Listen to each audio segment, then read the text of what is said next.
విఘ్నేశ్వర వారి వేళ ప్రతిష్ఠ చేయడం జరిగింది ఈ గణపతి నవరాత్రుల సందర్భంగా. ఈరోజు వీరి ప్రత్యేకత ఏంటంటే ఈ సంవత్సరం వీరు పసుకొమ్ములతో యజ్ఞం చేశారు. ప్రతి సంవత్సరం కూడా ఒక రకమైనటువంటి వస్తువుతో వీరు చేయడం వీరికి అనవాయితీ వస్తుంది. చాలా సంతోషం. ఇక్కడ మంది చాలా మహిళా మనులు వీరందరికీ కూడా మన శాసనసభ్యులు రాష్ట్ర ఉప ముఖ్యమంత్రి అయిన పవన్ కళ్యాణ్ తరఫున వీరందరికీ గణేష్ చతుర్థి శుభాకాంక్షలు. ఈ సంవత్సరం అంతా కూడా మీరంతా కూడా మీరు మీ పిల్లలతో చాలా సంతోషంగా ఉండాలని ఆ దేవుడు ఆ గణేశుడు మీ పట్ల అతని ప్రేమానురాగాలు చూపించాలని మీరంతా కూడా సుఖశాంతితో ఉండాలని మరొక్కసారి మన శాసనసభ్యులు రాష్ట్ర ఉప ముఖ్యమంత్రి అయినటువంటి పవన్ కళ్యాణ్ తరఫున మీ అందరికీ కూడా ఈ గణేష్ చతుర్థి శుభాకాంక్షలు తెలియజేస్తున్నాం. మాది గొల్పల మండలం గొల్పల గ్రామం ఈబీసీ కాలనీ పొంతరోడ్ అండి. మాది గత 12 సంవత్సరాలుగా ఇక్కడ విఘ్నేశ్వరుడి యొక్క కార్యక్రమం జరపబడుతుందండి. మేము గత 6 సంవత్సరాలుగా వినూత్నంగా ఒక విఘ్నేశ్వరుని తయారు చేసి పెట్టాలన్న ఒక ఆకాంక్షతో ప్రతి ఒక్కరిని కూడా ఉత్తేజపరచాలన్న ఉద్దేశంతో ఈ యొక్క కార్యక్రమాన్ని చేపట్టడం జరుగుతుందండి.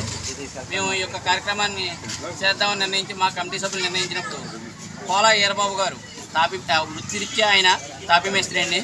కోలా ఈరబాబు గారు ఈ యొక్క విగ్రహాలని తయారు చేసి నేను ఇస్తాను, మీరు కార్యక్రమాన్ని చేయండి అని చెప్పేసి ఈ యొక్క కార్యక్రమాన్ని గత 6 సంవత్సరాలుగా విజయవంతంగా చేసుకుంటూ వస్తున్నామండి. మొదటి సంవత్సరంగా మట్టి విగ్రహం తయారు చేయడం జరిగింది. రెండో సంవత్సరంగా పిండి విగ్రహం తయారు చేయడం జరిగింది. అలాగే పశువు ముద్ద విగ్రహం కూడా తయారు చేయడం జరిగింది. లాస్ట్ ఇయర్ మేము రుద్రాక్షలతో విగ్రహం తయారు చేయడం జరిగిందండి. ఈ సంవత్సరం ఈ యొక్క ప్రత్యేకతగా ఉండాలని చెప్పి పశువు కొమ్ములతో తయారు చేయడం జరిగిందండి. ఈ యొక్క విగ్రహం తయారు చేయడానికి 9 కేజీల పశువు కొమ్ములు, 8 కేజీల మైనం, మట్టితో కలిపి ఈ యొక్క విగ్రహాన్ని తయారు చేయడం జరిగిందండి. ఈ యొక్క విగ్రహం తయారు చేయడానికి మా ఈరబాబు గారికి నెల 15 రోజులు కష్టపడి ఈ యొక్క విగ్రహాన్ని తయారు చేయడం అన్నది జరిగిందండి. ఈ యొక్క విగ్రహాన్ని మా కమిటీ సభ్యులైనటువంటి కోటి సూర్యప్రసాద్ గారు ఈ యొక్క విగ్రహానికి స్పాన్సరింగ్ చేశారండి. అలాగే పర్యావరణాన్ని కాపాడడానికి గత 6 సంవత్సరాలుగా ఈ యొక్క కార్యక్రమాన్ని చేపట్టడం జరుగుతుంది.